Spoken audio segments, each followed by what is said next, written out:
All right, Shackleman Smith & Wesson challenge number 6, using a vise. Now, I've tried it this way. I've tried it this way.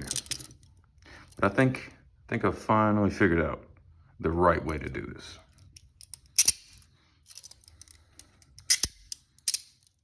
You gotta get the angle of the vise just right. And then you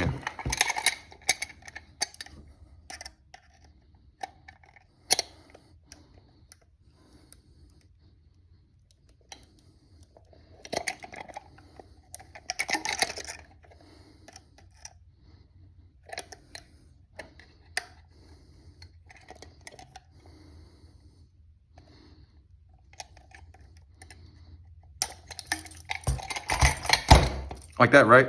Good job. Good job, me.